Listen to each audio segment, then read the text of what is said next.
A very good morning to all of you students. इस chapter का जो कुछ पोर्शन बचा हुआ था, आज हम उस पोर्शन को कंप्लीट करने जा रहे हैं। तो हम लोग स्टार्ट करेंगे कहाँ से? म्यूजिक से। म्यूजिक सभी को सुनने में मज़ा आता है। आज हम लोग बिना म्यूजिक के हमको मज़ा नहीं आता। आज हम लोग देखते हैं कि बिना म्यूजिक सुने हम लोग को मज़ा बिल्कुल भी नहीं आता है।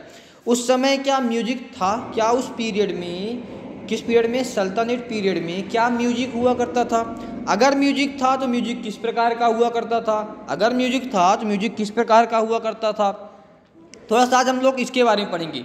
आज हम लोग गिटार, सितार, ये सभी चीज़ों के बारे में जानते हैं। हारमोनियम है, कॉन्गो है, टेबल है, सब कुछ है, ड्रम है, तबला है, सभी चीज़ें आज हम लोग जानते हैं। क्या उस समय में, इस सल्तनत पीरियड पे ये सारी चीज़ें पाई जाती थीं? आज हम लोग इसके बारे में थोड़ा सा पढ़ने जा रहे हैं। The Persian and the Arabic style of music had an impact on the Indian music. जो इंडियन म्यूजिक है उसमें किसका इम्पैक्ट पड़ता है? जो अरेबिक स्टाइल थी म्यूजिक की और जो पार्सियन स्टाइल था म्यूजिक का, उस म्यूजिक स्टाइल का इंडियन म्यूजिक स्टाइल पे बहुत ज़्यादा इम्पैक्ट होता है या पड़ता है। The result was the popularity of the instrument like sitar, sarangi, tabla and new form of vocal recitation, qawwali. इन चीज़ों की जो पॉपुलैरिटी है ये यही रिजल्ट दे रही है, यही बता रही है कि अरेबिक और पार्शियन स्टाइल था जो म्यूजिक का, उसका इंडियन म्यूजिक में इम्पैक्ट था। रिलीजियस मूवमेंट के बारे में अगर हम लोग बात करें तो रिलीजन मूवमेंट क्या थे? During this period many bad practices like rigidity of caste system and so etc had crept up in both in Hinduism and Islam। उस समय, या हम लोग ऐसी बात करें जो सल्तनत पीरियड था उस समय पे रिलीजन, या हम लोग ऐसा बात करें कास्ट सिस्टम बहुत ज़्यादा था। कैसा कास्ट सिस्टम था? छुआछूत वाला कास्ट सिस्टम चलता था उस समय कि ये छोटी जात का है, इसको टच नहीं करना है, ये ऊंची जात का है, ये जात का है। ये सारे सिस्टम्स बहुत गंदे तरीके से उस समय चलते थे, बहुत ज़्यादा इनका प्रचलन था। To remove these practices and to strengthen the society many social reformers and saints started preaching the feeling of love and tolerance among the fellow beings. अब जब इन चीज़ों को देखा गया तो जो बहुत सारे प्राइस्ट हुआ करते थे, सेंट हुआ करते थे, बहुत सारे सोशल रिफॉर्मर्स थे, उन्होंने क्या किया? लोगों में एकता बनी रहे इसलिए उन्होंने इन सारी चीज़ों को दूर करने के लिए प्यार जगाना चालू किया, लव की फीलिंग जगाई, टॉलरेंस जगाया, फेलो बींग्स होने के लिए सबको बताया कि आप सब एक हो। इन सब चीज़ों की फीलिंग जगाई गई। Ramanand and Kabir started this movement and Nanak also preached love and tolerance. अब इनमें कुछ नाम आपको बताता हूँ मैं, जैसे रामानंद और कबीर, इन्होंने ये मूवमेंट स्टार्ट किया। कौन सी मूवमेंट? फीलिंग ऑफ लव का प्रचार करने का। और नानक ने भी इस मूवमेंट में अपना सहयोग दिया। They led stress on purity of heart, mind and kindness and discarded rituals and sacrifices as modes of worship. इन्होंने क्या किया? इन्होंने जो हार्ट की जो प्योरिटी है उसके बारे में प्रचार किया कि आपका दिल निर्मल है, उसके बारे में इन्होंने प्रचार किया। इन्होंने ये बताया कि आपको ये सारी जो सैक्रिफाइसेस हैं उनको गिनाया, वर्शिप के मोड को गिनाया कि भगवान ने किसी के भेदभाव नहीं किया। ये सारी चीज़ें बताई गई, सभी चीज़ों का प्रचलन किया उन्होंने। और ये सब चीज़ें उन्होंने किया कैसे? ये सारी चीज़ें जो ये थॉट थी, ये सारी चीज़ें क्या थी? विचार। इन विचारों को बदलने की कोशिश की गई थी। This thought spread from south to the north and east to west. ये जो थॉट थे उनके, ये सारे थॉट बहुत तेज़ी से फैलते हैं। कहाँ फैलते हैं? साउथ से नॉर्थ की तरफ और ईस्ट से वेस्ट की तरफ। And came to be known as, और इनको जो नाम दिया गया, क्या नाम दिया गया इस पूरे थॉट मूवमेंट को? भक्ति मूवमेंट। इस पूरे थॉट मूवमेंट को भक्ति मूवमेंट के नाम से जाना जाता है। भक्ति movement. The Bhakti movement brought new thoughts in the Indian society. जो भक्ति मूवमेंट था वो इंडियन सोसाइटी में क्या लाया? एक नए विचार लाए उसने। भक्ति मूवमेंट ने क्या लाया? नए विचार लाए, नई विचारधाराएं लाई। लोगों के विचारों को चेंज किया, लोगों के विचार क्या हुए, अब चेंज हो गए थे। This movement became popular among the masses because all the saints preach in simple languages and in the form of dohas and bhajan. अब ये जो मूवमेंट था ये इतना ज़्यादा प्रचलित हुआ कि ये पूरे जन का मतलब यहाँ पे क्या, पूरी पॉपुलेशन में प्रचलित था। क्यों था ऐसा प्रचलन? क्योंकि जो सेंट हुआ करते थे उन्होंने क्या काम किया था, उन्होंने सिंपल लैंग्वेज में ये सब चीज़ें बताई थी। इन सब चीज़ों का प्रचार कैसे किया था उन्होंने? सिंपल लैंग्वेज में किया था, सिंपल बिल्कुल लैंग्वेज थी। और दूसरा दोहा और भजन के रूप में किया था। और दोहा और भजन एक भक्ति मूवमेंट का जरिया था, फैलाने का एक जरिया था जिसको लोग बहुत ज़्यादा सुनना पसंद करते हैं। The founders of the Bhakti movements, the Alvar and the Nayanar saint preach through stories and songs in simple language. जो भक्ति मूवमेंट का स्टार्टअप हुआ था, जो फाउंडर थे कौन थे? द अलवार और जो नायनर्स थे, उन्होंने स्टोरीज और सॉन्ग्स के रूप में भक्ति मूवमेंट का प्रचार किया था। Vallabhacharya of south propagated his devotion of Lord Krishna in Mathura, Vrindavan and Banarasi. जो वल्लभाचार्य थे उन्होंने साउथ में अपना जो डिवोशन था कृष्णा के, लॉर्ड भगवान कृष्ण के प्रति जो उनका भाव था, जो उनकी भक्ति थी, उसको प्रचार किया। उन्होंने कहाँ किया? मथुरा, वृंदावन, बनारस में।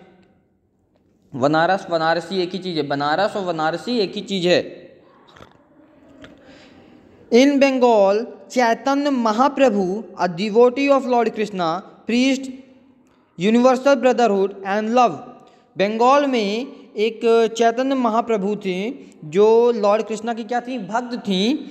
और इन्होंने क्या किया था? यूनिवर्सल ब्रदरहुड, भाईचारा और प्यार के संबंध को और भाईचारे के संबंध को क्या किया था? उन्होंने प्रचार किया था, इस चीज़ का उन्होंने प्रचलन किया था। Saint Dnyaneshwar begin the Bhakti movement in Maharashtra. जो ज्ञानेश्वर सेंट थे उन्होंने क्या किया था? उन्होंने भक्ति मूवमेंट को महाराष्ट्र में स्टार्ट किया था। He wrote a commentary on Bhagavad Gita in Marathi so that those who do not understand Sanskrit may understand it. उन्होंने क्या काम किया था? जो भागवत गीता थी, भागवत गीता को मराठी लैंग्वेज में उन्होंने कमेंट किया था, कमेंट्री की थी, मीन्स ट्रांसलेट किया था और सबको सुनाया था। इसलिए ऐसा किया था कि जो लोग संस्कृत लैंग्वेज को नहीं समझ पाते थे वो मराठी लैंग्वेज, अपनी जो लोकल लैंग्वेज थी, उसको तो समझ ही लेंगे। Namdev and Tukaram preached oneness of God for all religion. जो नामदेव और तुकाराम थे उन्होंने क्या कहा था कि सभी का जो भगवान है वो एक ही है, भगवान अलग अलग नहीं है। Kabirdas lived in Banaras. कबीरदास बनारस में रहा करते थे।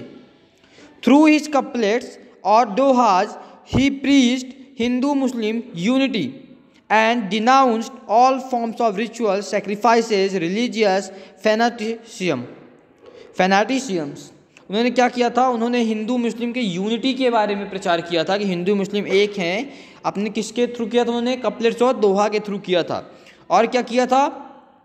सभी प्रकार के सैक्रिफाइजेस थी, उन सभी को बताया था कि इस प्रकार की सैक्रिफाइजेस हैं, ये रिलीजियस फैनेटिज्म है, ये रिचुअल्स हैं, सभी का भेद बताया था सभी को। और हिंदू मुस्लिम एक हैं, इस यूनिटी का प्रचार किसने किया था?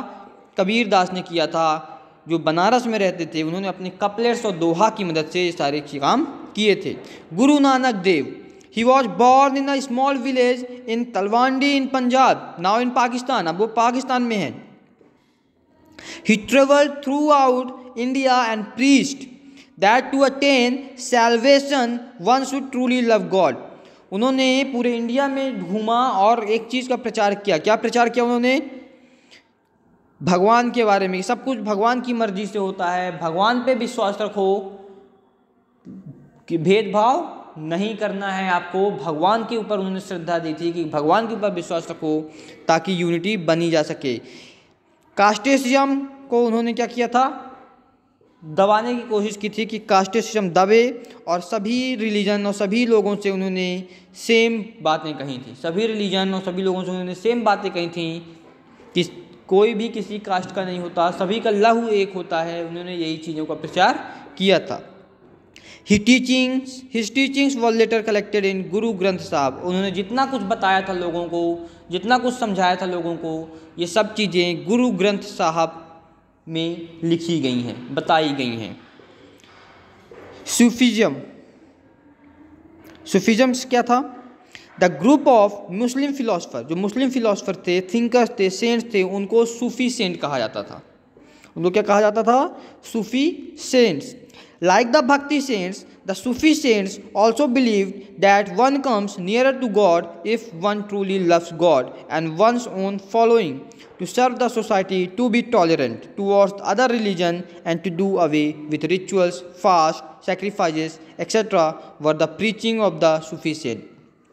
जो सूफी सेंट थे, भक्ति सेंट की तरह ये भी विचारधारा देखते थे कि जो भगवान को मानता है, भगवान में श्रद्धा रहता है, उसी को भगवान की पूजा करनी चाहिए। वो भगवान के नज़दीक जाता है, जो भगवान की पूजा करता है, भगवान में श्रद्धा रखता है, वही भगवान के नज़दीक जाता है। सभी को उन्होंने क्या कहा था कि कास्टेसिज्म, सैक्रिफाइसेस, इन सभी चीज़ों को आपको ध्यान देना है कि आप रिचुअल्स में ना पड़ें, सैक्रिफाइसेस करें, फास्ट रखें, लेकिन हमेशा दूर रहें किससे? जो प्रीचिंग हो रही थी, जो सैक्रिफाइसेस हो रहे थे, फास्ट हो रहा था, रिचुअल्स हो रहे थे, कास्टिज्म सी, ये जो भेदभाव वाली बातें थी, भेदभाव होता था, उन चीज़ों से दूर रहें, ये वो भी चाहते थे, वो भी इस चीज़ को मानते थे। The Sufi cents also preached through songs in Hindi and other local languages. जो सूफी सेंट थे उन्होंने भी प्रचार किया था, तो हिंदी में और कुछ अदर लोकल लैंग्वेजेज में भी किया था, ताकि सभी को ये चीज़ पता चल सके।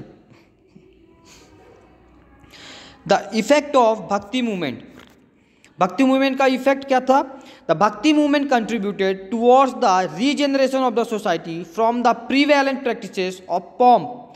भक्ति मूवमेंट का जो कंट्रीब्यूशन था वो ये था कि जो सोसाइटी थी उनकी विचारधाराएं चेंज हो रही थी, वो रीजनरेट हो रहे थे, और धीरे धीरे जो मैल प्रैक्टिसेस हो रही थी उन सभी को ख़त्म किया जा रहा था।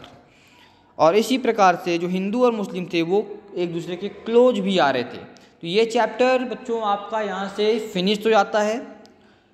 ओके स्टूडेंट्स, और इस चैप्टर से रिलेटेड आपके जो भी डाउट्स हैं वो आप मुझसे पूछ सकते हो। आशा करता हूँ कि आपको ये चैप्टर अच्छी तरीके से समझ में आ गया होगा। बहुत ही इंटरेस्टिंग चैप्टर है। ठीक है students, okay, thank you so much.